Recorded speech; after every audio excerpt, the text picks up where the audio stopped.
Alors bonjour, donc ce soir, bon, je vais attendre qu'il y en ait deux trois qui se connectent.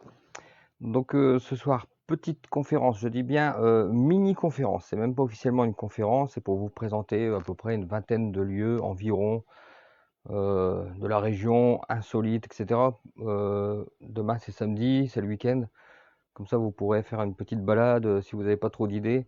On va voir ensemble quelques lieux intéressants et si mon collègue Michel est en ligne et que j'arrive à voir les commentaires ou tout au moins repérer son icône, parce qu'en plus j'ai plus une très bonne vue, eh bien ce sera impeccable. Comme ça on pourra, enfin il pourra nous parler avec la vidéo. Bon, j'essaie de repérer, moi c'est pas grave, il m'enverra un petit signe quand il sera en ligne. Alors j'espère que je vais avoir les commentaires, parce qu'avec Facebook en ce moment je ne sais pas ce qui se passe, mais j'ai encore une fois de plus pas les commentaires, ce qui est assez ennuyeux parce que parfois on me pose des questions, alors on me dit des choses et puis je les vois seulement après quand je revisionne la vidéo, ou alors parfois je les vois pas du tout d'ailleurs, hein. Je vais regarder si Michel est en ligne. Bon, j'ai pas l'impression, mais c'est pas grave. Donc voilà, donc je disais, mini conférence à peu près une demi-heure, peut-être plus, parce que comme vous avez pu le constater, je suis quelqu'un d'assez bavard quand je parle des choses, des sujets que j'aime. Et là, ce n'est pas un sujet que j'aime, c'est un sujet qui me passionne, donc c'est encore différent. Donc je suis encore plus bavard. Mais normalement, c'est une vingtaine de lieux pour vous faire découvrir. Alors il y en a que vous avez déjà vu, que vous connaissez, il y en a certainement que vous connaissez moins. J'ai départagé en plusieurs types de lieux différents, etc. Donc c'est rien d'officiel, hein. Je veux dire, voilà, c'est comme ça, puis on passe un petit moment ensemble, et puis on va discuter, je vous raconterai un petit peu des choses bizarres qui me sont pas arrivées à moi, mais grâce à Nord Fantastique, je vois beaucoup de gens, je rencontre beaucoup de gens, je suis contacté. Ah oui, alors, tant que j'y suis, pour ceux qui ne savent pas vraiment qui je suis, pour ceux qui savent pas qui je suis pas médium, je suis pas enquêteur du paranormal, je suis pas magnétiseur, je suis pas guérisseur, je suis absolument rien de tout ça. Je vous dis ça pourquoi? Parce que je reçois énormément de messages où des gens me demandent qu'est-ce qui se passe, regardez, j'ai une photo, j'ai des bruits chez moi, j'ai ça qui va pas, est-ce que vous pouvez me guérir? Je suis pas guérisseur, je suis rien du tout, je suis absolument rien de tout ça. J'ai pas de don particulier. Je suis juste quelqu'un qui est passionné, mais dans mes molécules subatomiques, hein. Je veux dire, ça va très profond. Je suis passionné par le fantastique. Je n'aime que le fantastique, je vis, je mange, je dors, je respire fantastique, donc voilà. Mais je ne suis qu'un passionné. Alors, j'ai pas de don particulier. Je connais heureusement pour moi, grâce à Nord Fantastique, des gens qui eux ont des dons ou dont c'est le métier. Donc voilà, commence à être vraiment bien entouré, donc ça c'est impeccable. Mais par contre, moi, je veux dire, ne m'envoyez pas de mail en me disant qu'est-ce que je peux faire, machin. Moi, je sais pas. C'est la seule chose que je peux vous faire ce que je peux faire si si vous avez des problèmes avec votre maison, vous pensez qu'il y a des présences, etc. La seule chose que je vais faire, moi, c'est vous renvoyer à quelqu'un d'autre. Mais moi, je ne suis pas en mesure de vous dire ce qu'il faut faire. Je vais tenter de vous rassurer, essayer de relativiser un petit peu si c'est dangereux, si c'est pas dangereux, s'il faut faire attention, si c'est pressant, si c'est pas pressant, etc. Mais en aucun cas, je ne suis ni guérisseur, ni médium, etc. J'aimerais bien que ce soit quand même acquis une bonne fois pour toutes, parce que je reçois trop, tant que j'y suis, je reçois beaucoup trop de messages. Alors, je réponds aux messages quand je peux. Je suis très lent naturellement à répondre, parce que voilà, j'aime pas répondre. C'est pas que j'aime pas répondre aux messages, c'est que je n'aime pas écrire des messages. Alors, savoir que les messages que je reçois en général sur mon téléphone, je tape au téléphone avec un doigt, parce que moi je suis de l'ancienne génération. Donc pour moi, c'est très long d'écrire un simple message de 2 lignes. C'est pour ça que je mets très longtemps, j'attends d'être sur mon ordinateur en fait pour répondre aux questions. Donc là, bonsoir tout le monde. J'ai absolument pas de commentaires encore qui s'affichent, donc je vous dis bonsoir. Je vais vous présenter cette petite conférence. Ça va pas être très long. C'est des lieux qui me tiennent à cœur. Et pour les questions, bah, je suis désolé, vous ne pourrez pas m'en poser parce que là, pour l'instant, je ne vois pas de ni pouce, enfin ni j'aime ni commentaire. Donc cette problématique pour interroger Michel, parce qu'en plus j'arrive pas à le repérer sur la petite icône, étant donné qu'il y en a beaucoup, et en plus j'ai commencé à avoir une mauvaise vue. Donc il faut vraiment falloir que j'aille à la fontaine guérisseuse Saint-Renfroy ou Saint-Odile pour voir si ça peut passer. En attendant, on va commencer gentiment. Alors ça m'ennuie, j'aime pas ne pas avoir les commentaires. Peut-être les avoir dans 10 minutes. Alors, je vais vous placer l'écran bien, parce que je vous ai fait ça bien sur un écran de machin, puis je vais me retirer, parce que je pense pas que vous ayez particulièrement envie de me voir, c'est pas... Alors, on va revenir au début. Donc voilà, alors, je vais aborder 4 types de lieux. Je pense que vous, si vous voyez de la même manière que moi, ça va s'afficher à l'envers. Bon, désolé, j'y peux rien. Alors, Non, je me suis trompé. Les types de lieux que je vais vous montrer ce soir, c'est à peu près 4 types de lieux différents. Et pour chaque type, je vous donnerai à peu près 5 endroits. Si vous suivez régulièrement cette page, il y a beaucoup d'endroits que vous connaissez déjà, il y en a certainement que vous connaissez moins. Donc il y a les lieux guérisseurs, en gros le patrimoine fantastique, insolite, mystérieux de notre région se divise en gros schématiquement en 4 catégories. Alors les 4 catégories sont de 4 niveaux totalement différents sur lesquels euh, tous sont empreints de légende. Vraiment le point commun c'est qu'ils sont tous empreints de légende. Donc il y a les lieux guérisseurs sur lesquels se greffent des légendes. Il y a les mégalithes sur lesquels se greffent également des légendes. Il y a les lieux hantés. Alors là, n'en parlons pas, c'est même plus. Bon, il y a tout un univers qui se met en branle au niveau des lieux hantés, on y reviendra. Et il y a ensuite ce que j'appelle les lieux insolites, c'est-à-dire qui sont ni des lieux guérisseurs, ni des mégalithes, ni des lieux hantés, mais comme vous allez le voir en quatrième partie, sont des lieux particuliers qui peuvent inspirer, exciter l'imagination, interpeller, et tout au moins, ce qui est quand même mon cheval de bataille, c'est émerveiller. Donc le fil conducteur de Nord Fantastique, pour ceux qui ne connaissent pas encore, c'est pas forcément le paranormal, ou c'est l'émerveillement, c'est-à-dire un endroit vraiment magnifique qui dégage quelque chose, euh, j'en parle. S'il y a quelque chose, un fait historique vraiment insolite, comme la tourelle Beaulieu, j'en parle. Voilà, c'est pas que du fantastique, etc. Allez, on va attaquer quelques lieux guérisseurs. Alors, est-ce que, bon, malheureusement, j'ai pas les réponses. Commence quand même à m'agacer Facebook, mais est-ce que certains connaissent cette chapelle? Je pense que oui, moi j'en parle assez souvent. C'est une chapelle dite guérisseuse. Donc celle-ci, particulièrement, je l'affectionne particulièrement parce que elle dégage une aura assez incroyable. C'est vraiment, je classe moi ce lieu parmi quasiment les lieux magiques. C'est-à-dire quand on va là-bas, on subit comme une forme de transport. On est vraiment bien. C'est un lieu qui, comme tous les lieux guérisseurs, comme tous les mégalithes, les maisons hantées, à l'inverse par contre, ce sont des lieux qui dégagent une énergie très intense. On est vraiment bien dans ces lieux. Alors, on se trouve un peu moins beaucoup moins bien dans les lieux hantés, encore. Donc vraiment, il y a une explication rationnelle à ça, hein. Je veux dire, c'est pas qu'un lieu où on se sent subjectivement bien. Là, vous pouvez regarder. Comme vous le constatez, c'est un lieu qui se trouve en forêt. Déjà, c'est une particularité de cette chapelle qui est une des rares que je connaisse, je vais pas dire la seule, mais quasiment, et encore celle du Mont Déca, qui est un petit peu entourée d'arbres, mais on n'est pas dans la forêt. Là, ici, on est vraiment dans la forêt de Liessy. Alors, cette chapelle-là, elle se trouve, on ne va pas dire en plein milieu, mais il y a quand même 5 minutes de marche. Bon, on va dire peut-être un petit kilomètre quand même. Donc, on n'est pas quand même en bord de route. Donc ça ajoute à l'aura du lieu, évidemment, parce que selon qu'on se trouve en bord de route avec des voitures qui passent, ou selon qu'on se situe en forêt avec l'atmosphère que la forêt elle-même dégage, sans parler du lieu insolite, bon, on est déjà dans une autre dimension, pour parler ainsi. Donc cette chapelle Saint-Iltrude, je vais vous raconter très rapidement l'histoire de Saint-Iltrude, parce que c'est pas vraiment ce qui nous intéresse ce soir. J'ai vraiment envie de faire un petit déroulé assez rapide. Bon, Saint-Iltrude, comme toutes les Franques, au 8e siècle, elle entre en dévotion, et elle veut, donc à l'époque de la conversion, entrer dans les ordres parce qu'elle veut se dévouer à la cause chrétienne. Bon, son père refuse, il veut la marier, elle se sauve dans la forêt de Liessy, et pendant 17 ans, vous voyez, elle reste dans cette forêt. Donc pendant 17 ans, elle se cache ici, et après sa mort, on lui construit cette magnifique chapelle. Alors ici, quand vous voyez l'escalier, quand vous descendez l'escalier un peu plus bas, il y a une source qui est évidemment une source guérisseuse, comme à chaque fois. C'est toujours un peu la même histoire qui revient. Donc il y a une source guérisseuse, et il y a aussi un autel. Donc il était célébré des messes en extérieur, puisqu'il y a un autel tout près.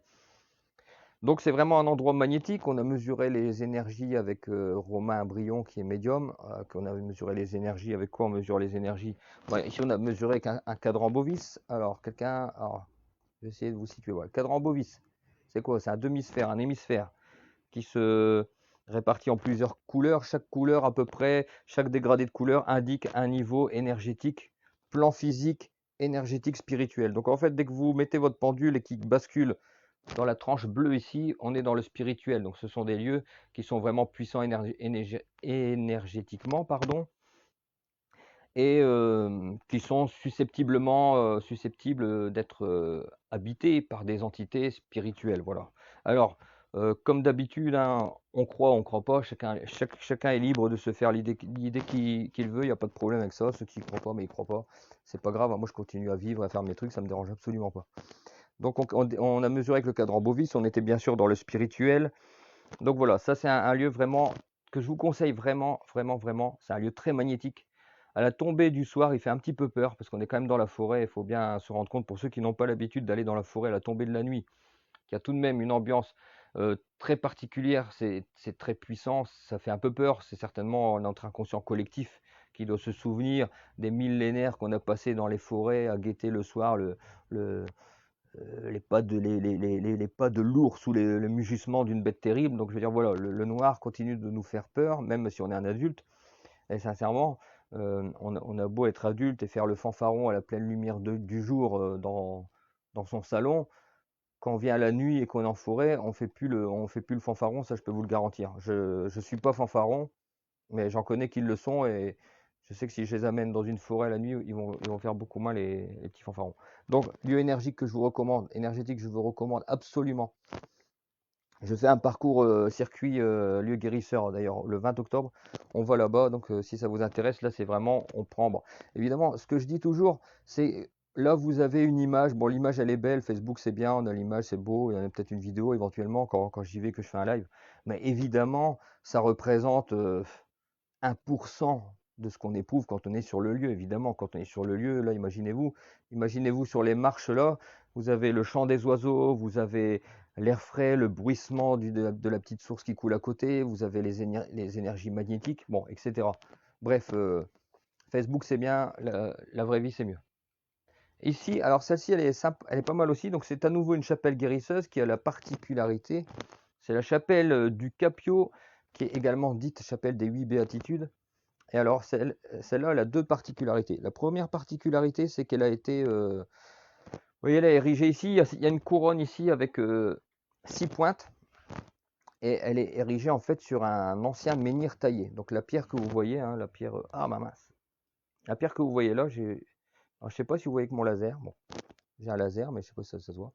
Bon, la pierre que vous voyez là, c'est un ancien menhir qui a été taillé afin de porter le petit oratoire, en fait.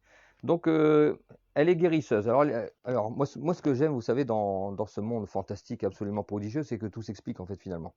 Et ici, il y a une explication très simple. En fait, c'est une chapelle qui guérit des maux de tête, en fait. Donc, en fait, ce qui se passe, donc d'une façon simplement réelle et pragmatique, c'est que vous avez le petit parterre ici là, mais en fait, il y a une plante qui pousse et qui s'appelle la partenelle. La partenelle, c'est une plante dont les effluves soulagent des maux de tête.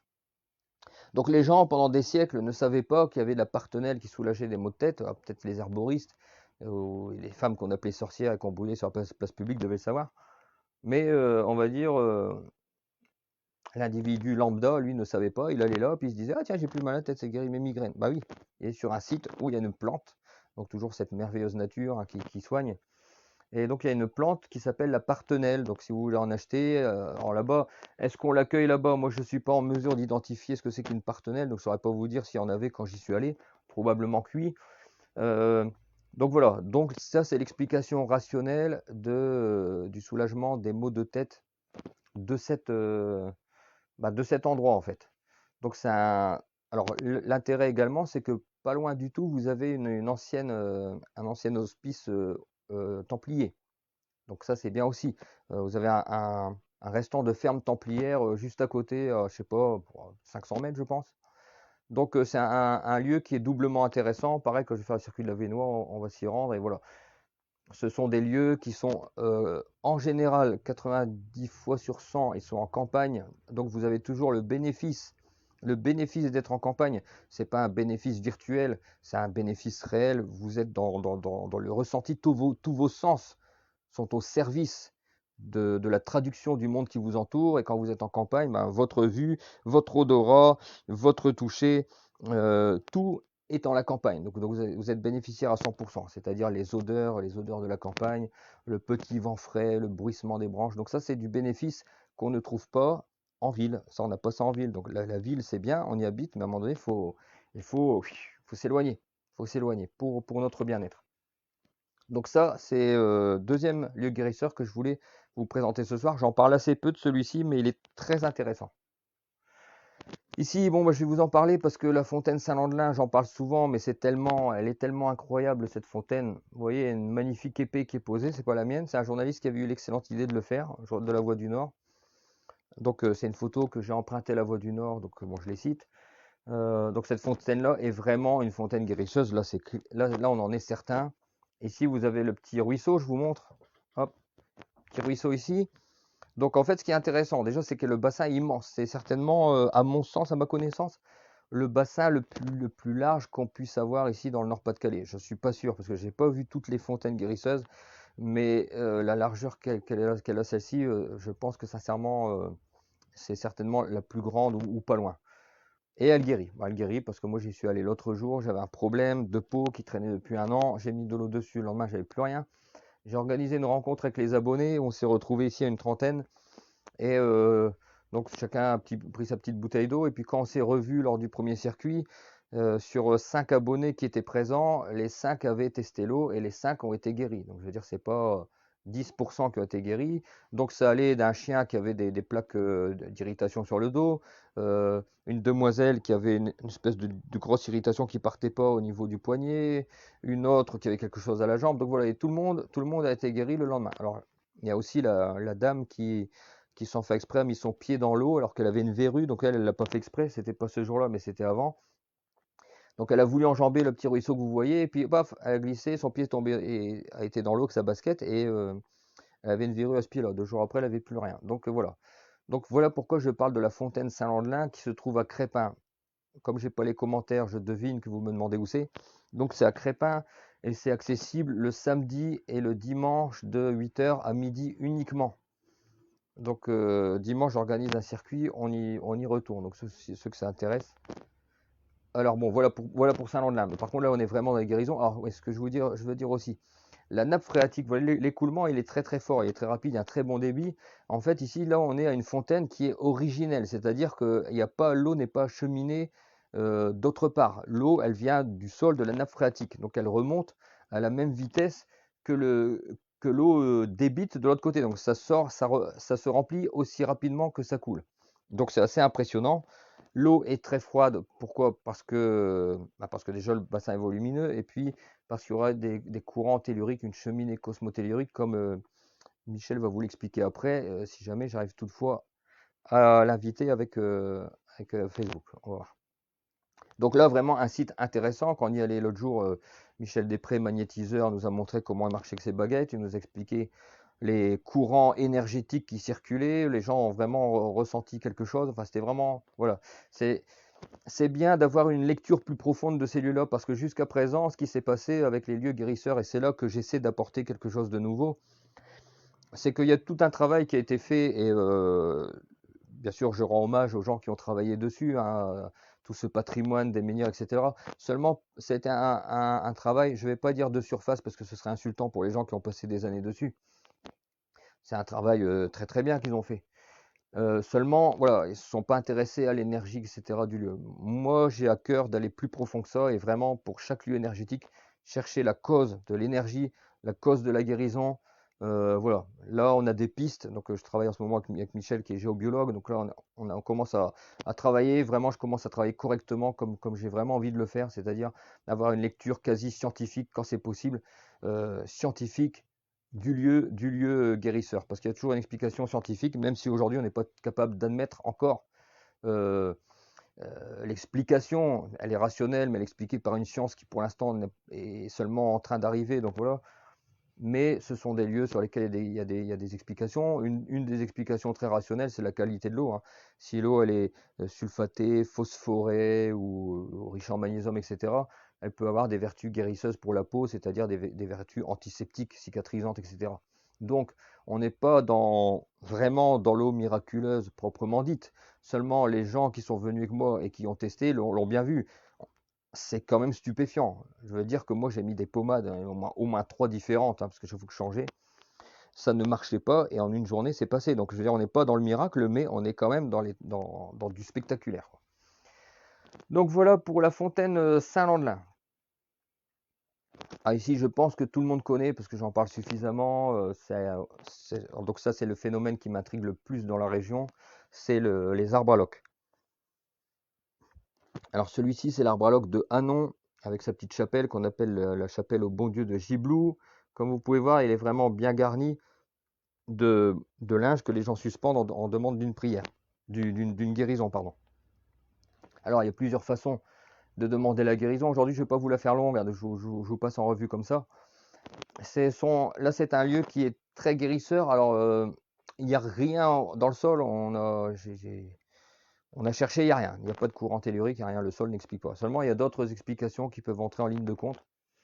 Notamment, je vais vous en dire une seule, là comme ça, pour pas trop détailler, enfin, pour pas rentrer dans. Ça peut être un égrégore. Un égrégore, qu'est-ce que c'est? Un égrégore, c'est l'énergie des personnes qui viennent ici. Et c'est comme une énergie résiduelle, en fait, qui reste sur le lieu. Donc, quand on vient sur un lieu guérisseur, on est là avec sa vibration d'espoir, voilà, l'espoir. En fait, c'est même pas l'espoir, parce que ça, c'est l'espoir, c'est ce que je disais jusqu'à présent. J'ai un petit peu approfondi, en fait. J'ai un petit peu approfondi parce que je travaille, savez-vous, je travaille vraiment. Et en fait, ce n'est plus l'espoir que je vais mettre en avant, c'est l'intention, en fait. L'intention de guérir, l'intention qui, elle, va manifester l'espoir. Mais en fait, on vient avec une intention ici, une intention de guérison. Donc, c'est une intention positive. C'est pas une intention de magie noire de faire du mal à quelqu'un. Donc cette intention qui va nous faire générer un champ magnétique différent, on va dire un petit peu, peut laisser une énergie résiduelle. Alors quand on sait que cet arbre, pas l'arbre, mais le concept d'arbre à loques a probablement plus de 2000 ans, on peut imaginer que tous les gens qui ont défilé, et imaginez à l'époque, hein, donc aujourd'hui en 2020, pardon, on a cet arbre qui croule sous les vêtements. À une époque où on est dans le matérialisme, on est des cartésiens finis, etc. On ne croit plus en rien.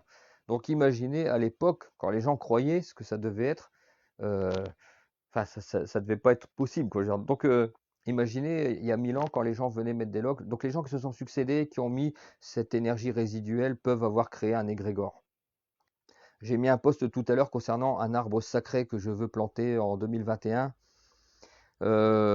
Voilà, je vais demander aux gens qui croient à tout ça de venir. On va essayer de créer un égrégore avec l'intention en fait. Donc s'il y a beaucoup de gens, même si on n'a pas beaucoup, c'est pas grave.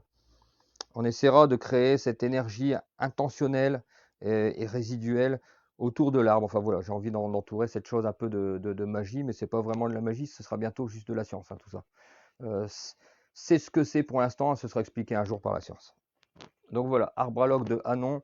Donc arbre à loques, spectaculaires, les guérisons sont spectaculaires, hein, simplement les gars. Les arbres à loques, on n'est pas dans les petites guérisons des fontaines guérisseuses, on est vraiment dans des rémissions de cancer, etc. Alors ne me entendez bien ce que je dis, hein. On ne guérit pas tout le temps, hein. Donc il y a des gens qui ne guérissent pas malheureusement. Il y en a beaucoup qui guérissent. Il y en a qui ne guérissent pas, mais on n'est pas plus sûr de guérir avec de la chimiothérapie. Enfin, je veux dire, le pourcentage de réussite d'une guérison avec la chimiothérapie, il n'est pas terrible non plus. Donc, je veux dire, n'en veuillez pas à l'arbre ou aux croyants si pour vous ça ne marche pas. La preuve en est que ça marche, c'est qu'il est plein de linge. Donc, les gens ne viendraient pas mettre quelque chose si ça ne marchait pas. Mais c'est pas dit que ça arrive à tous les coups. J'ai quelqu'un qui l'autre jour qui commentait que la fontaine Saint-Landelin, ça faisait plusieurs fois qu'il venait et malheureusement, ça ne soignait pas.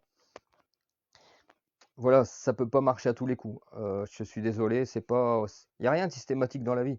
Ni les fontaines guérisseuses, ni la chimiothérapie, ni la pommade du dermatologue qui coûte 15 euros. Rien n'est systématique. Il y a toujours des fois, il y a une probabilité que ça marche pas. Donc là, en général, ça fonctionne. Mais si ça fonctionne pas, ne pestez pas contre les arbres à loques, ne pestez pas contre moi. Dire ouais, non, fantastique, il dit n'importe quoi, ça marche pas. Non, ça peut ne pas marcher. Moi, je dis pas que ça marche tout le temps. Attention, hein. Soyons très prudents, les mots ont vraiment une importance, surtout dans ce domaine où les gens cherchent des guérisons et qui viennent plein d'espoir. Faut bien comprendre qu'on ne guérit pas systématiquement. Il y a des probabilités qu'on guérisse, parfois même dans les cas des arbres à loques, plutôt de grandes probabilités. La fontaine guérisseuse, c'était quasi 100% des gens qui étaient là, mais c'est pas garanti. Il y a rien qui garantit systématiquement toutes les guérisons, hein. Il suffit juste de réfléchir comme un adulte, hein, pour bien comprendre ça. Alors ici, on va passer dans la série des mégalithes. Donc ça, c'est un deuxième patrimoine, euh, un deuxième type de patrimoine qui m'intéresse beaucoup, d'autant plus que, bah, un peu comme les fontaines guérisseuses, il commence vraiment à se raréfier. Alors aujourd'hui, on a quand même la chance d'être conscient de la valeur de ce patrimoine, ce dont on n'était pas conscient avant, hein. Je veux dire, pendant la Révolution, il y a eu beaucoup de destruction parce qu'ils ne s'inscrivaient pas dans la ligne temporelle, ils ne voyaient pas plus loin que le bout de leur nez, et ils ne se disaient pas que ce patrimoine manquerait aux générations futures. Donc ils ont mis plein de trucs par terre. Donc ici, c'est le dolmen de Frénicourt, le dolmen, donc il porte bien son nom. Alors qu'est-ce que c'est qu'un dolmen? Un dolmen, c'est ce qu'on appelle une allée couverte en fait. En général, il y a rarement un seul dolmen, souvent c'est plusieurs d'affilée, ça forme un couloir, et à l'intérieur, on y enterrait quelqu'un en général. Donc souvent sous les dolmens, on retrouve des armes, etc. Donc celui-là, il date de, je crois, 5 ou 6 000 ans. Bon, les datations en matière de dolmen de menhir, hein, c'est vraiment à la louche, hein, parce que forcément, 5-6 000 ans, bon, on n'est plus à 500 ans, 1000 ou 2000 ans près. Et ce qui est intéressant sur ce dolmen, comme beaucoup d'autres, c'est ce qu'on appelle les cupules. Alors, je vise avec mon laser, mais je ne suis pas sûr que vous le voyez. Bon, cupules. Les cupules, c'est ça. C'est ce que vous voyez comme des petits trous faits à la cuillère. Les cupules, elles peuvent être de diverses origines. Alors là, en l'occurrence, je suis persuadé que ce sont des cupules naturelles, donc certainement fait par l'érosion. Mais vous avez des mégalithes sur lesquels les cupules représentent des schémas d'étoiles. Donc là, il y a des cupules naturelles et il y a des cupules qui sont faites de la main de l'homme à dessin, volontairement. Donc les cupules qui sont faites par la main de l'homme, parfois elles représentent des schémas d'étoiles ou des représentations symboliques d'êtres humains, vous savez, des schémas. D'autres pensent que les cupules, quand elles sont un peu plus larges, ça servait à recueillir l'eau de pluie pour faire ce qu'on appelle des libations. Les libations, c'est quand on rend des grâces aux dieux en versant de l'eau sur un temple, par exemple. Enfin bon, c'est une opération avec de l'eau. Je bois un petit coup parce que j'ai soif. C'est surtout que ça donne soif de parler tout le temps comme ça, en fait. Donc voilà. Donc c'est le dolmen de Frénicourt. Alors, il n'est pas très loin. Alors, il y a des choses pas mal de ce côté-là. Il est pas très loin du Mont-Saint-Éloi. Alors, à ma mesure à moi, parce que moi, comme je viens de loin, si je fais 20 minutes de route, pour moi, c'est pas loin. Il est pas loin du Mont-Saint-Éloi, on n'est pas loin non plus des pierres jumelles d'Écoivre et pas très loin du château d'Olin. Voilà, donc il y a plusieurs trucs à faire dans le coin. Donc c'est intéressant. On n'est pas trop loin d'Arras non plus. Enfin bon, peut-être 20 km, je sais plus. Bon, voilà, il y a vraiment des choses intéressantes. Donc ça, c'est notre plus vieux patrimoine qui existe dans la région. Donc là, c'est vraiment le truc important. Il faut bien comprendre que ici, on n'est pas dans les fontaines guérisseuses, les chapelles qui datent de 1000 ou 2000 ans. Là, on est vraiment les balbutiements de la civilisation territoriale. Donc là, vous avez vraiment ce qui s'est construit en tout premier lieu lorsque la civilisation a commencé à éclore et qu'on a commencé à s'intéresser, à s'interroger sur la mort, parce que finalement, tout ça, c'est lié au culte, les cultes mythologiques, spirituels, et forcément lié à la mort. Les dolmens, ce sont à l'origine des espèces de tombeaux, en fait, des tombeaux du néolithique. Donc voilà, donc ça c'est intéressant dans le sens où on a la verticalité temporelle, on a 2020, on va là-bas et on est sur des pierres qui ont 6000 ans. Donc vraiment, c'est vraiment très très intéressant. C'est ça pour moi le sens, l'importance du patrimoine. Pourquoi il faut sauvegarder ce patrimoine? Pourquoi il faut le valoriser? Parce que ça, c'est nos ancêtres. Là, c'est vraiment nos ancêtres qui étaient là. Et grâce à eux, vous voyez, de ces gens-là, ils ont eu des enfants, et puis après, c'est nous. Nous sommes leurs descendants directs. Donc il faut préserver le patrimoine, comme on ne jette pas les photos de ses grands-parents. Et ben, de la même manière, on ne détruit pas le patrimoine des anciens. Ça, c'est ma façon de voir. Certains pensent différemment, mais bon, je leur laisse penser ce qu'ils veulent, tant qu'eux, ils me laissent penser ce que moi je veux. Ici, ça c'est magnifique, il faut absolument y aller. Pierre Jumelle d'Écoivre. Alors, ce sont deux menhirs et il y a une légende. Alors, j'ai oublié où il y avait une légende sur l'autre avec des bébés dans. Enfin bon, on va aller sur celle-là. Ici, Frénicourt le dolmen. Ce sont deux. Par contre, pardon, excusez-moi, jumelles, les pierres jumelles à Écoivre. Alors, ce sont deux mégalithes des menhirs qui font à peu près entre 3,30 m 30 et 3 mètres de haut. Donc, ce sont des beaux blocs, des magnifiques blocs. Ils sont sur une hauteur comme c'est souvent le cas.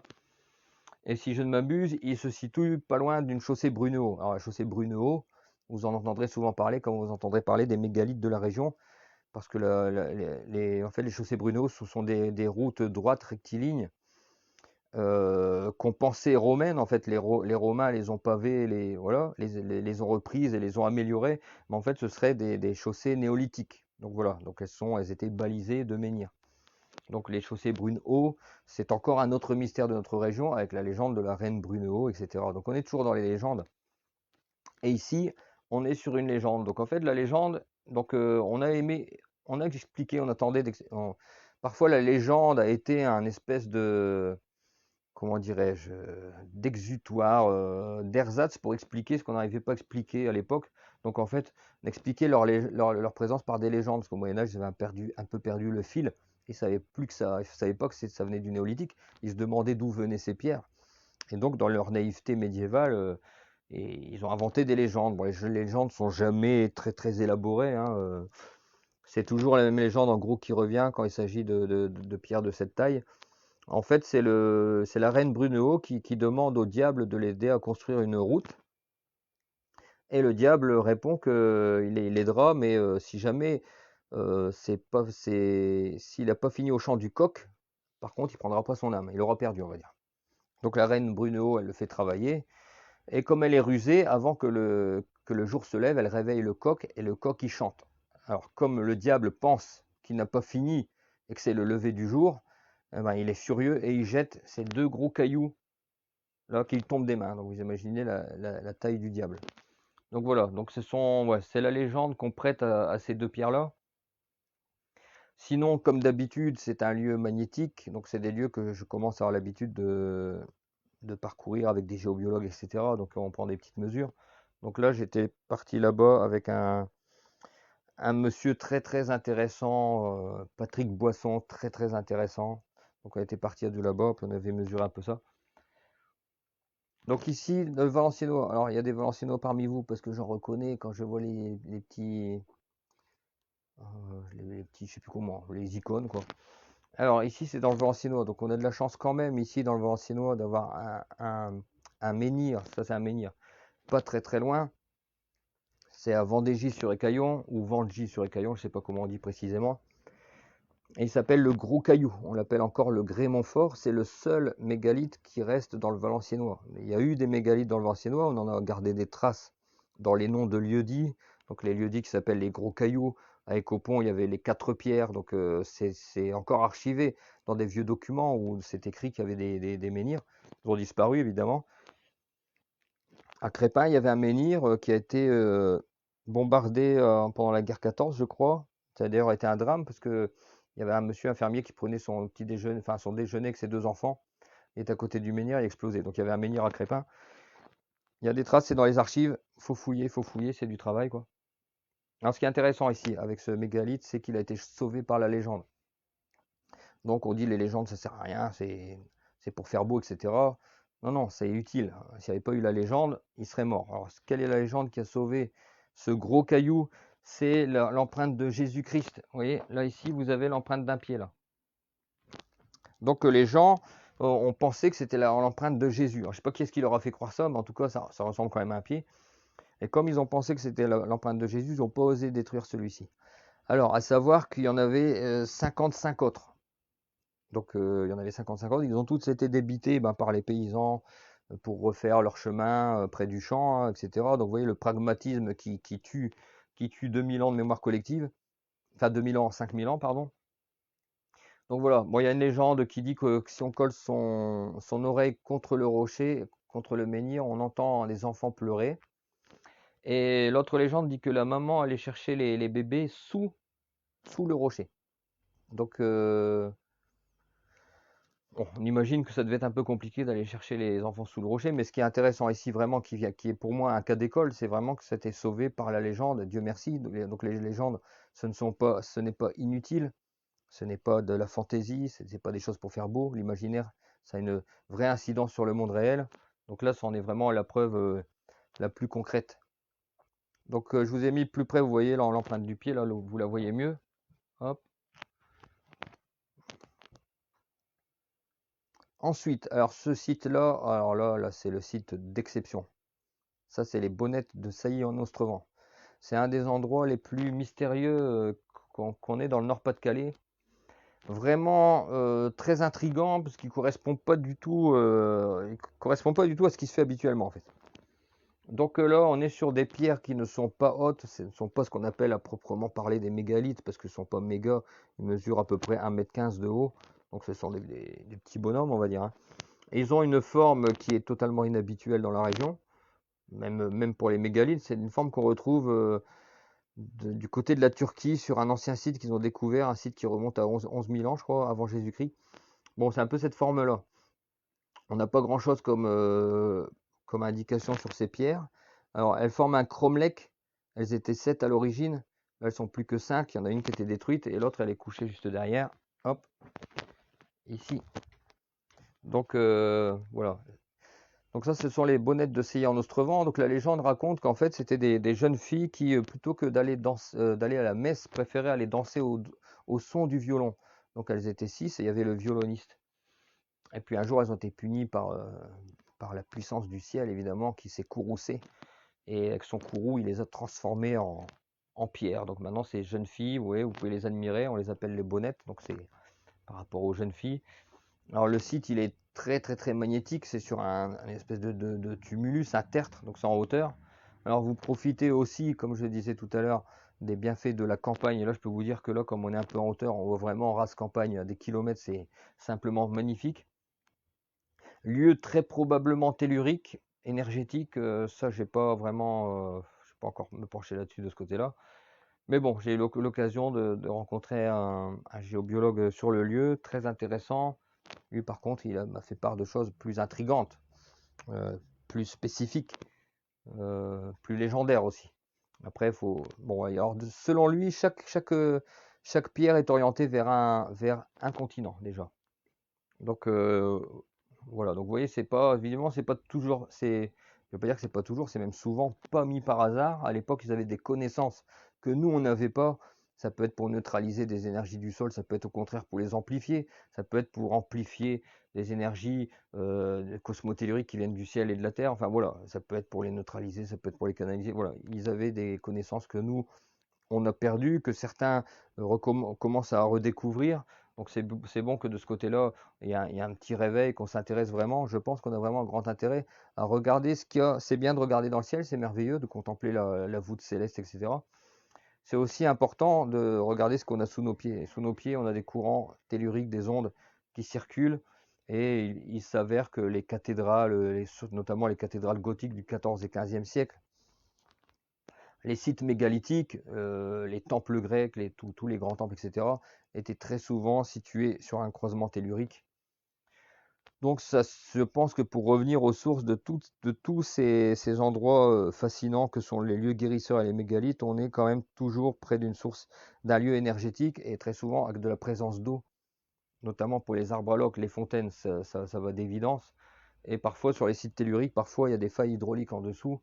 Donc quand il y a une faille d'eau, ça amplifie les ondes. Donc c'est souvent pour ça que dans les cathédrales, il y a un puits à l'intérieur qui permet d'amplifier par la présence d'eau les ondes positives du lieu.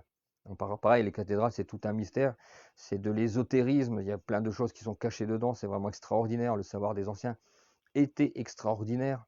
Nous, on est des enfants à côté d'eux. Vous voyez, on fait une addition, on fait une multiplication à deux chiffres, on prend le téléphone. Voilà. On ne sait même plus faire une multiplication. Ah oui, ils avaient des connaissances qu'on n'est pas prêt de retrouver. Mais bon, il faut essayer de se reconnecter un petit peu avec ce savoir ancien. Ça peut nous être très profitable. Donc, bonnette saillie en Ostrevent, voilà, ça s'appelle les bonnettes. Donc, je vous invite à vous y rendre, profiter un peu des jours qui restent, qui vont faire un petit peu beau. Après, ce sera un petit peu plus compliqué, c'est moins agréable quand même. Mais vraiment, un lieu très magnétique. Voilà, pour ceux qui aiment ces endroits-là, là, vous êtes vraiment gâtés. Là, je dirais un peu, c'est la Rolls-Royce des lieux insolites de la région, celle-là, ce site.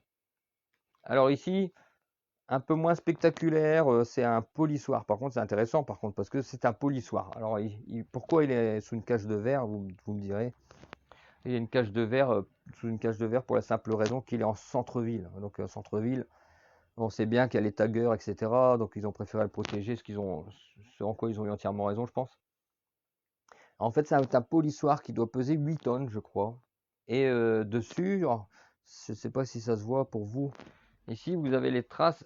Vous avez, il y a des grandes stries en fait. Les stries, ce sont les traces quand les hommes du néolithique aiguisaient leurs armes en fait. Donc vous avez encore les stries qui ont été faites à l'époque où où ils aiguisaient leurs armes dessus.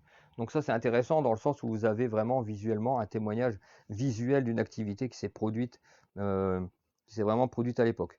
Alors Michel, si tu es là, je n'arrive pas à te repérer, donc pour l'instant je peux pas non, je peux pas t'inviter, et j'ai pas de j'aime, j'ai pas de commentaires, j'ai rien du tout. Donc c'est dommage.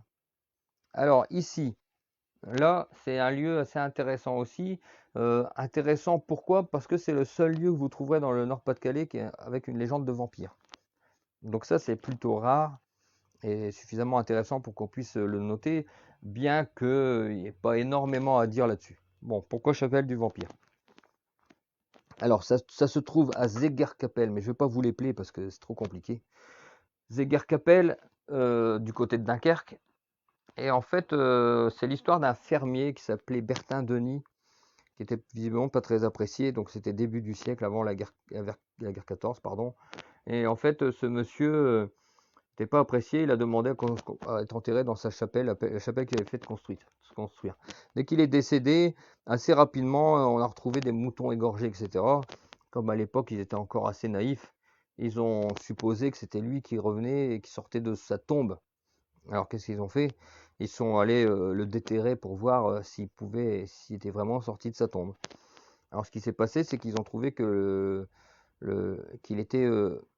qu'il avait bougé. En fait, il n'était plus dans la même position, il n'était plus dans la même posture. Donc eux, ils ont vraiment pensé du coup que comme il n'était plus dans la même posture, c'était un vampire. Et ils l'ont retourné, ils ont réenterré le corps et il s'avérait que quelques jours après, il y a une dame qui s'est fait tuer dans la région, enfin dans le village. Et donc là, il y en a qui ont, vous voyez un peu les légendes, comment ça va, hein, une psychose, une paranoïa, etc. Et puis on a dit qu'on avait vu Denis Bertin qui errait, etc.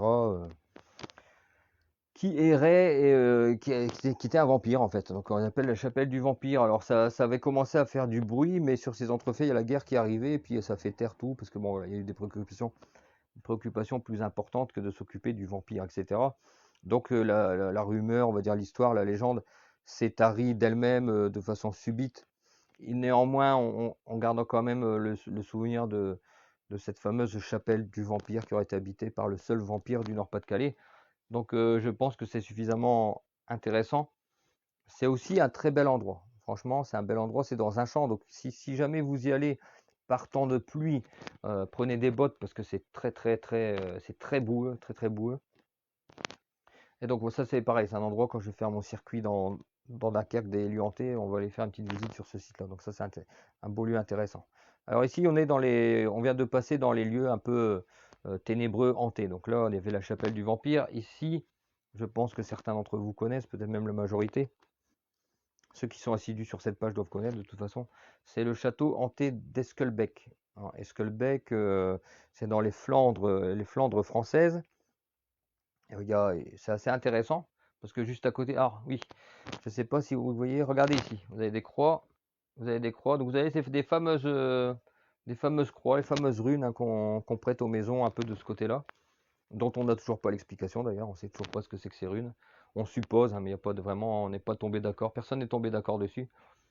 Donc la légende du château hanté, en 1655, il y a la châtelaine qui se fait assassiner par sa servante. Et sa servante enterre le corps dans le parc en fait. Alors on cherche après la châtelaine, on la trouve pas et c'est son petit chien finalement qui la trouve. Donc il la déterre, il voit qu'elle a été assassinée, etc. La servante est confondue, elle est emprisonnée, etc. Mais le fait est que maintenant elle s'est fait tuer un 21 janvier et maintenant paraîtrait-il qu'encore maintenant de nos jours, le 21 janvier au soir, on entend les aboiements du chien qui sont suivis par l'apparition d'une dame blanche du côté des Douves. Donc, si vous voulez aller faire un tour là-bas le 21, si vous voulez voir une dame blanche et avoir quelques frissons, c'est le 21 janvier qu'il faut y aller. Donc, quelques hantises dans la région du Nord-Pas-de-Calais, je dirais même plutôt pas mal si je regarde au regard des autres régions. Du moins, nos lieux hantés à nous tiennent quand même le dessus du pavé parce que dans les classements des 20 maisons les plus hantées de France, il y en a au moins 3 ou 4 qui sont chez nous, hein. En général, c'est souvent un peu les mêmes. Donc ici, ce château hanté qui se visite de temps en temps à l'intérieur. Donc je vais essayer d'avoir une visite pour le circuit lui hanté. J'ai envoyé un mail, mais on ne me répond pas. Une visite intérieure, c'est quand même plus intéressant que de se contenter d'être derrière la grille. Alors ici, je connaissais pas. Donc ça, c'est grâce à l'équipe groupe paranormal du 62, donc Caroline et Nadège, qui m'ont fait découvrir ce lieu en fait. Donc ça, c'est le tunnel de l'Ave Maria à Outreau, dans la région de Boulogne. Donc moi, je connaissais pas. Donc en fait, ça a été construit pendant la guerre, hein, pour transporter. Bon, je connais plus trop l'histoire, mais alors, excusez-moi, mais je peux pas tout connaître. Il y en a tellement. Bon, je sais que Hitler aurait fêté Noël ici, là-dedans. Là, il me semble que c'est de ce site dont on parle, mais je suis plus sûr. En tout cas, ça s'appelle le tunnel de l'Ave Maria. Donc j'avais fait ma première enquête paranormale dedans. Donc quand j'avais vu ce grand gouffre noir qui béait dans la nuit, ça m'avait vraiment fait peur. Mais ce jour-là, on était à 4. À 4, donc en fait, il faut bien savoir quand les gens disent ouais, mais ça doit faire peur une enquête paranormale. Non, à partir du moment où vous êtes avec quelqu'un, ça fait pas peur, voilà, simplement. Parce que vous n'êtes pas tout seul, on prépare les appareils, on discute, etc. Donc c'est pas angoissant. Est-ce qu'on a eu des résultats ce jour-là? Alors, le problème des hantises, c'est vraiment, voilà, c'est très subjectif, hein, très subjectif dans le domaine des lieux hantés. Il y avait une personne qui était là et qui entendait beaucoup de choses, qui voyait beaucoup de choses. Moi, j'ai rien vu, j'ai pas trop entendu et les autres membres de l'équipe n'ont pas vu ni entendu non plus. Donc on n'a pas eu grand-chose. Alors on a fait un peu la ghost box, vous savez, le truc qui scanne l'air et puis c'est assez désagréable comme son. Il s'était pas passé grand-chose. Avec le K2, on avait une petite lumière, ça avait quand même clignoté. Donc ce serait, quand ça clignote en vert, ce serait la présence d'un esprit. Mais il n'y avait pas eu grand-chose. Ce qui ne veut pas dire, et ça pareil, hein, c'est la ritournelle qu'il faut que je répète à chaque fois pour que ça rentre quand même bien.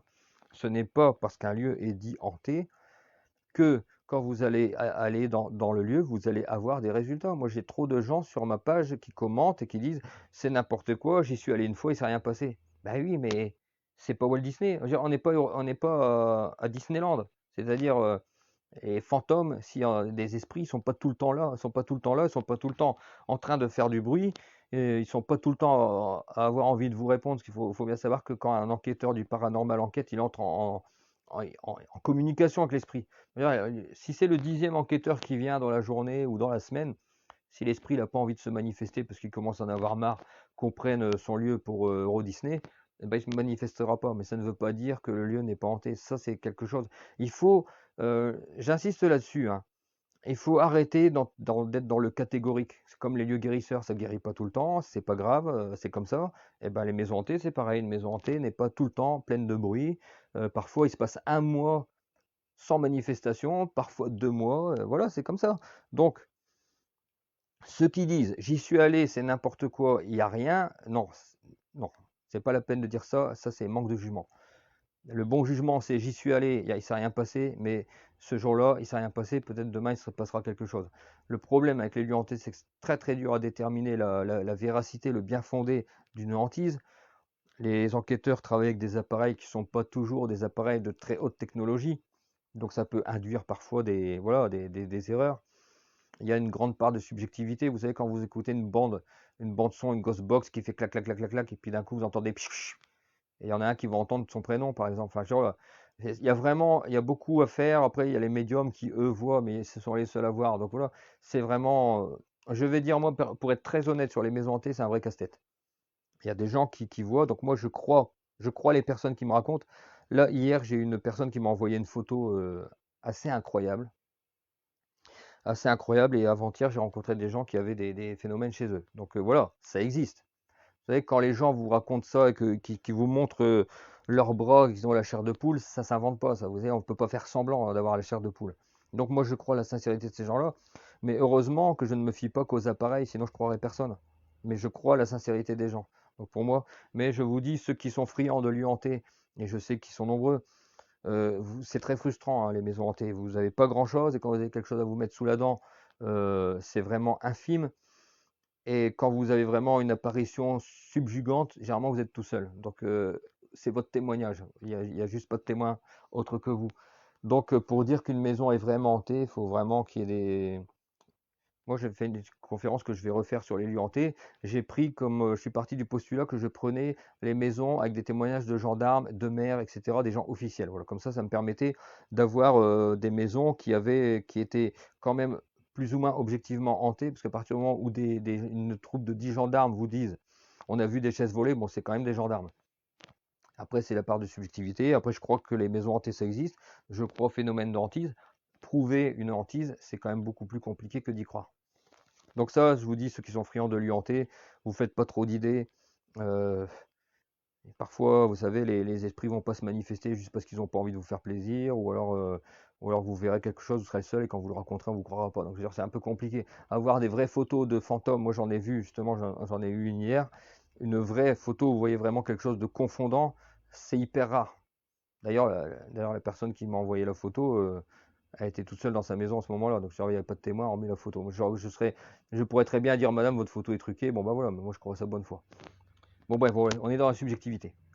Tunnel d'Outreau, toujours est-il Tunnel d'Outreau qui est quand même réputé hanté. Donc, si vous êtes enquêteur paranormal, si vous aimez les frissons, tout ça, vous pourrez peut-être éventuellement avoir des voix, des trucs comme ça. J'en sais rien. Nous, on n'a rien eu ce jour-là, ou très très peu de choses. Mais c'est pas une raison pour décréter que ni que le lieu est hanté, ni qu'il n'est pas hanté. En fait, on ne peut pas décréter qu'un lieu est formellement hanté, à moins vraiment d'avoir des tonnes de témoignages. Ici, le phare hanté de Calais. Alors, oui, phare hanté, vous allez me dire, oui, mais monsieur, vous êtes encore dans la subjectivité. Tout à fait d'accord. Hormis que, dans le phare de Calais, c'est quand même des employés eux-mêmes qui disent qu'il est hanté. Donc, c'est quand même déjà, allez, on monte d'un cran quand même. C'est-à-dire qu'à partir du moment où des gens qui sont employés dans un endroit qui n'est pas un endroit destiné à faire du tourisme de hantise, si vous voulez, ils commencent à parler. Moi, j'ai parlé avec les messieurs qui étaient dedans. Ils m'ont tous les deux dit qu'ils avaient vu quelque chose. Donc, un, c'était une feuille blanche sur laquelle il a apparu les contours d'une main quand il était parti aux toilettes. Et puis l'autre, ils entendaient des bruits de robinet qui s'ouvrent, etc. Des bruits de pas bon. Faut savoir qu'ils ont retrouvé deux corps au pied du phare. Et il y a le maire de la ville de Angres, je crois, à côté, pas très loin, qui s'est suicidé du haut du phare. Donc, suicide et deux corps retrouvés, ça peut quand même, sont des éléments où on peut quand même commencer à dire oui, il peut y avoir des esprits qui se soient attachés au lieu dans ces conditions-là. Donc, voilà. Après, je vous dis, moi, les gens qui travaillent dedans n'ont pas vraiment intérêt à passer pour des fous. Donc, s'ils m'ont dit que, effectivement, d'après eux, ce lieu était hanté, c'est que certainement, ils ont quand même des bonnes raisons de le dire. Donc, phare de Calais. Alors, chose un petit peu étonnante, Calais, c'est une ville. La région de Calais est une ville à hantise, donc il y a plus de lieux hantés dans le Calaisil dunkerquois qu'il y en a dans le Valenciennois. Alors, allez savoir pourquoi. Est-ce que les lieux, les lieux ont une particularité? J'en sais rien du tout. Peut-être qu'il y a eu plus de morts là-bas par rapport à la guerre, je ne sais pas. Toujours est-il qu'il y a pas mal de lieux hantés de ce côté-là. Alors ici, donc on est toujours dans le même secteur et je vais me permettre de reboire parce que j'ai soif à force de parler. Et ça m'ennuie de ne pas avoir les commentaires, vous pouvez pas savoir. Bon voilà. Château de Sten. Donc Sten, du même côté qu'Esquelbec à peu près. Donc celui-ci, il est pareil, visiblement quand même bien hanté. Donc là, c'est l'ancien propriétaire, enfin c'est le propriétaire qui le disait à une époque, mais maintenant il veut plus le dire, il veut plus qu'on parle de la hantise de son château parce qu'il essaie de le vendre et il n'y arrive pas. Alors je peux le comprendre, hein, je peux comprendre qu'il puisse me détester aussi parce que moi je dis plutôt que son château est hanté, mais bon voilà, chacun ses intérêts. Moi, je veux mettre en avant les légendes, etc. Donc, ce château a été hanté, il l'a dit lui-même dans La Voix du Nord, donc voilà, c'est tout. Maintenant, faut assumer. Donc voilà, château hanté de Sten, en fait, ce serait le fantôme d'une petite fille de 7 à 8 ans qui entrait les lieux, en fait. Donc, un jour, elle était que le garde-chasse, donc ça doit dater du 19e siècle, début 19e, je crois. Elle était que le garde-chasse et elle est montée dans un arbre, il l'a aidé à monter, et puis elle est tombée, elle est morte. Donc la petite fille entrait les douves. Donc les anciens propriétaires, avant qu'ils soient rachetés par le monsieur dont je vous parle, ils avaient fui les lieux parce qu'un jour ils s'étaient réveillés, il y avait des couteaux plantés dans la poutre au plafond. Donc suite à ça, ils sont partis, ils ont pris leur clic et leur claque, ils ont revendu le château. Le château a été acheté par le propriétaire actuel qui lui racontait que quand il avait des invités, ils entendaient donc tous un chant, quelqu'un qui chantait, une dame qui chantait dans la pièce à côté. Il y a eu des ouvriers qui sont venus faire des travaux, qui sont partis, qui n'osaient plus dormir dans le château parce qu'ils entendaient des bruits, etc. Et donc ce serait la petite fille qui serait enterrée au cimetière à côté. Et ce qui paraît qu'en fleurissant sa tombe, les manifestations s'apaiseraient. Alors, légende, pas légende, ça c'est chacun se fera son idée. Bon, alors celle-ci, déjà, elle jette un froid, je vais dire, hein. Elle jette un froid, elle est très célèbre, je pense que vous la connaissez à peu près tous ici. C'est la maison de Wamy. Donc Wamy, on est toujours dans le même secteur, pas loin de Bergue. Donc cette magnifique photo, parce que là on peut parler d'œuvre d'art, a été faite par Mélina, qui a une page qui s'appelle Sombre Clair Art, où elle retouche des photos. Vous voyez, là, elle a mis la femme fantôme et quelques orbes. Donc voilà. Donc la maison hantée de Wamy, quelle est la part de hantise réelle, quelle est la part de légende? Là malheureusement on est toujours dans la subjectivité. Toujours est-il que cette maison qui a été construite vers 1930, elle est habitée jusqu'en 1992 et jusqu'en 1992, donc j'ai eu le petit-fils du propriétaire. Il s'est jamais absolument rien passé jusqu'à 92. Il n'y a pas eu de hantise, il n'y a même pas eu de mort dans la maison, rien du tout. Ensuite, on a des témoignages quand même qui semblent être assez nombreux d'enquêteurs du paranormal. Donc il y a une fille, une jeune femme qui se serait noyée dans la cave qui est à côté. Donc la cave, elle se trouve par ici, non, juste derrière la maison en fait. C'est juste derrière la maison. Je suis allé dedans l'autre jour, j'ai vu un petit peu. Bon, euh, voilà. Alors je dois contacter la gendarmerie pour savoir s'il y a vraiment eu cette fameuse femme qui est morte là-dedans, ou alors ils auraient retrouvé un corps assassiné, je sais plus. Mais bon, voilà. Alors, il y a des enquêteurs du paranormal qui y vont. Certains disent qu'ils n'ont rien, d'autres disent qu'ils ont vu des choses, entendu des choses. Un enquêteur qui s'appelle Philippe Crétal, consultant pour C8, dit que, bon, sentait pas bien, des maux de tête, des nausées, des choses comme ça, quoi. Ce sont des choses qui peuvent caractériser les lieux avec des entités un peu hostiles. Et il y a deux jeunes filles qui étaient dedans pour voir un petit peu si c'était vrai. Il y en a une qui avait mal à la tête, elle est sortie, et l'autre se serait fait pousser. Se serait fait pousser dans le dos, serait tombée par terre. Donc voilà un petit peu ce qui se dit sur cette maison. Alors il est vrai qu'elle a tout à fait le profil, le physique d'une maison hantée. C'est pour ça que c'est pour ça que moi les interventions que je fais en ce qui concerne les maisons hantées, j'aborde le phénomène des maisons hantées dans un angle qui est absolument pas l'angle habituel. Alors, ok, je dois activer les commentaires. Alors, voilà, je ne travaille pas sur l'angle habituel. J'essaie vraiment de rationaliser au maximum, sachant que moi je crois quand même au phénomène de hantise. Donc je ne vais pas vous dire que la hantise n'existe pas. Seulement, il faut essayer de démêler la part de légende. Quand vous voyez une maison qui a un tel physique, on va dire, hein, un tel physique, il est absolument pas étonnant que ça déclenche, évidemment, plein de choses. Je veux dire, voilà, ça déclenche la légende. Donc après, c'est très très dur de faire la part de la vérité, subjectivité. Là, c'est vraiment, voilà, on ne sait pas. Elle a vraiment une très forte réputation de maison hantée, ça c'est certain. Moi, j'y suis pas allé, enfin, j'y suis allé l'autre jour en plein jour. Bon, en plein jour, on ressent rien du tout. Mais voilà, ça c'est un grand mystère. En tout cas, maison très charismatique. Vous pouvez encore aller devant. Je vous déconseille absolument de rentrer dedans. D'une, parce que c'est interdit et que la gendarmerie semble veiller au grain. Et de deux, parce que c'est quand même dangereux. Elle est quand même dans un très très piteux état. Je vais regarder, hop, s'il y a quelque chose activé pour les commentaires. J'y arrive pas en tout cas. Euh, donc une autre version, donc version pas travaillée, donc c'est vraiment plein jour, donc celle-ci. Alors ici on n'est plus dans les lieux hantés, donc j'en ai pas fait beaucoup. Ouais, vous voyez, je devais faire, ça devait durer une demi-heure, ça fait déjà 55 minutes. Donc là on est dans les lieux insolites, un peu, voilà, un peu surprenants on va dire, hein. Donc ça c'est une tombe qu'on trouve à Sebourg. En fait c'est la sépulture d'un monsieur qui à l'époque en 1920, les Sebourgeois n'arrivaient pas à aller à Valenciennes parce qu'il n'y avait pas de voiture et puis il n'y avait pas de bus non plus. Donc le monsieur il avait investi dans une navette et c'est lui qui emmenait les Sebourgeois à Valenciennes, qui fait des allers-retours, etc. Donc c'est lui qui a aussi été le président de l'association des chauffeurs de bus, je crois, enfin quelque chose comme ça. Donc la première, il s'appelait Monsieur Delattre et en fait il a dessiné lui-même sa sépulture et il a voulu que sa sépulture soit voilà, que ce soit ça en fait. Donc voilà, donc c'est assez spectaculaire, c'est impressionnant, c'est insolite, voilà, simplement insolite. C'est à Sebourg. Alors ici, moi j'aime particulièrement ce genre d'endroit. Je pense que vous l'avez remarqué, les ruines. Alors, les ruines, c'est magnifique parce que les ruines, c'est plein de charisme, c'est plein de puissance. Ce sont des lieux étrangement magnétiques, emplis d'une grâce, sans vouloir faire de jeu de mots, mais d'une grâce divine. C'est vraiment des lieux incroyables, avec toujours cette observation que je fais, c'est que bizarrement, la destruction, loin de défigurer le lieu, semble seulement le sublimer. Donc il y a vraiment une drôle d'opération, on dirait quasiment un art magique qui fait que ben, plutôt que de défigurer un lieu, ça semble seulement lui donner un charisme supplémentaire ou un charme incroyable. Ici, c'est sur le Mont Saint-Éloi. Donc, Mont Saint-Éloi, on n'est pas très loin d'Arras.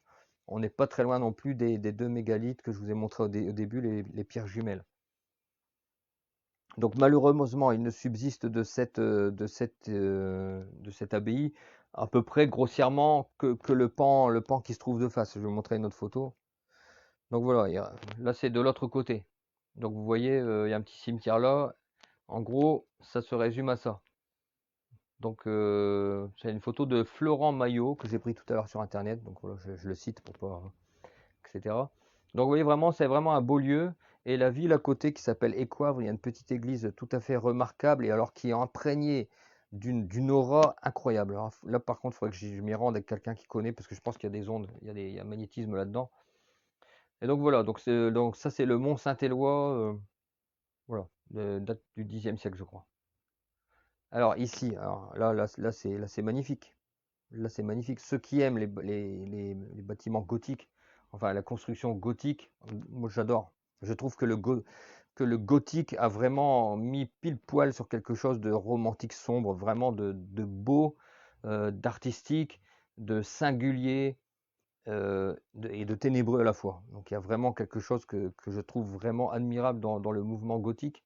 Donc là, pour les Condéens, alors les Condéens ils connaissent, hein, mais s'il y en a qui éventuellement pourraient ne pas savoir, ça s'appelle le Monument Glorieux. Ça se trouve à Condé-sur-Escaut, le long de la grande route de Bon-Secours.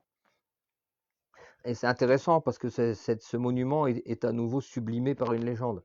La légende, alors moi je sais la vérité, mais je ne vais pas la dire parce que sinon c'est pas bon. Alors la légende dit que ce serait que la dame Glorieux, alors soit une jeune, soit une vieille, donc ça dépend des versions, sera enterrée ici avec son cheval blanc de surcroît. Donc voilà, la fascination qui est exercée par le lieu, c'est non seulement l'architecture quand même qui tranche relativement avec la route de Bon-Secours, et vous avez des têtes de mort sur les côtés, vous avez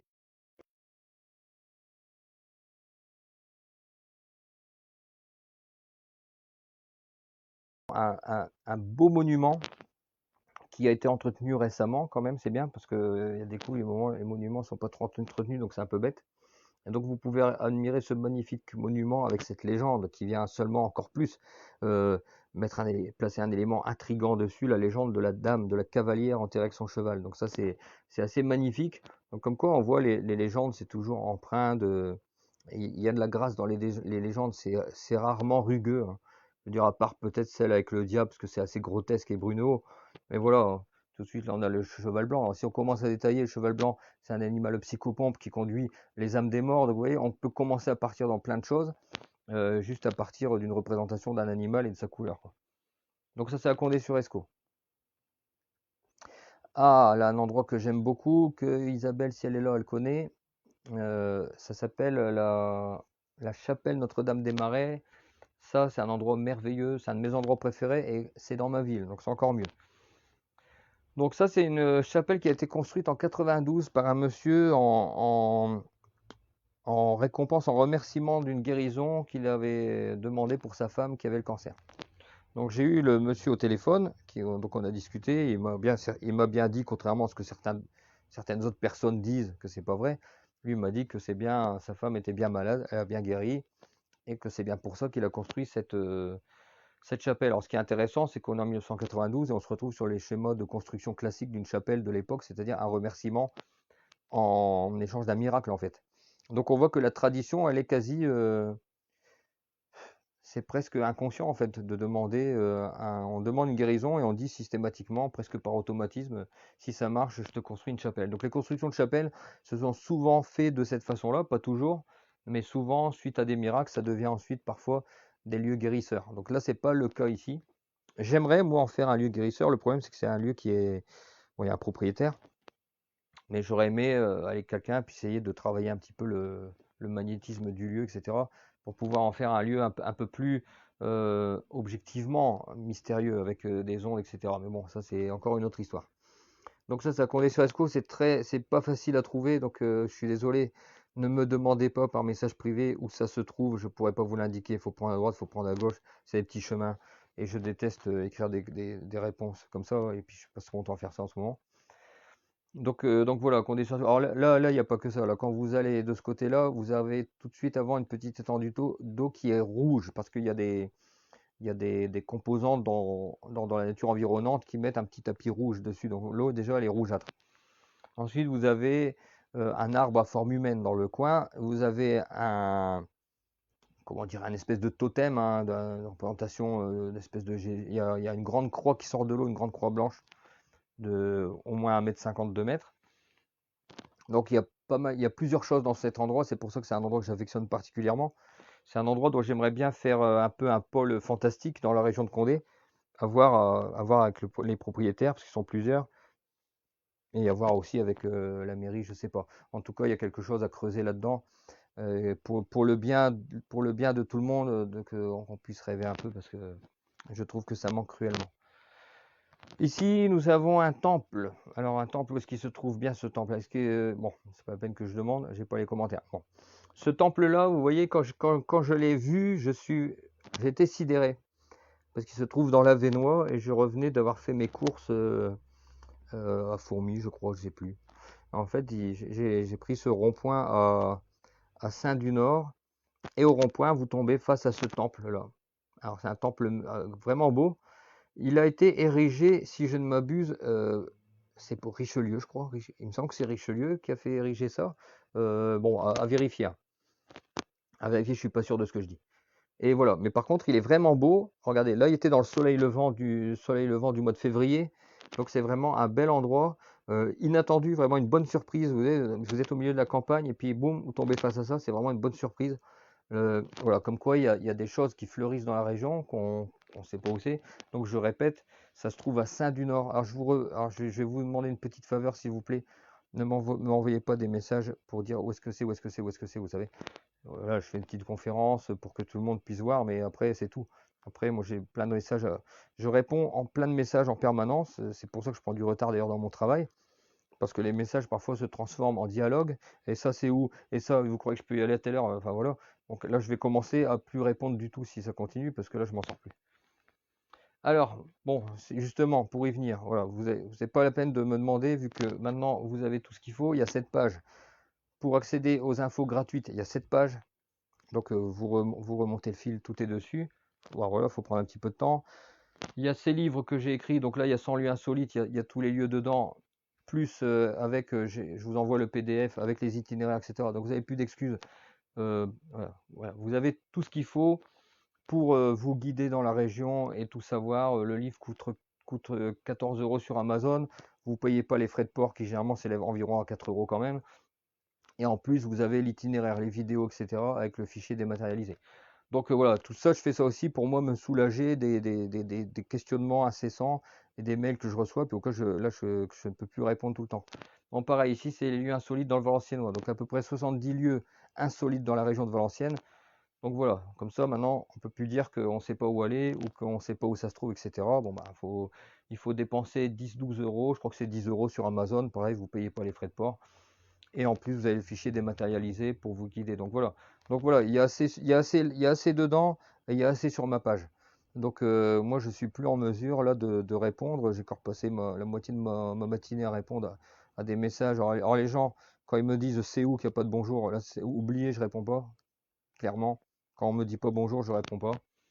C'est la moindre des politesses, quoi.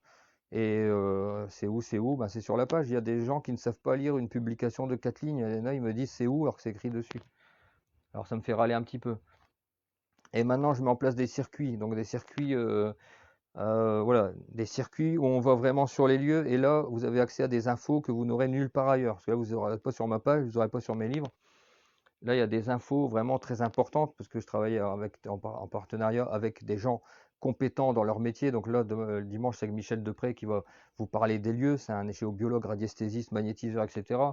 Donc là, vous avez accès là sur le terrain à une connaissance que vous aurez nulle part ailleurs. Ça, c'est clair et net. Et de toute façon, c'est une connaissance que moi-même, je ne divulgue pas, ni dans mes livres, ni sur ma page. Pour avoir ces connaissances-là, il faut aller sur le terrain, voilà, il faut venir, il faut le mériter. Mais par contre, je peux vous dire que ceux qui sont venus, voilà, ils repartent avec vraiment voilà, des informations. Je vous dis, vous pouvez chercher. Si vous n'êtes pas géobiologue, vous ne pourrez pas savoir.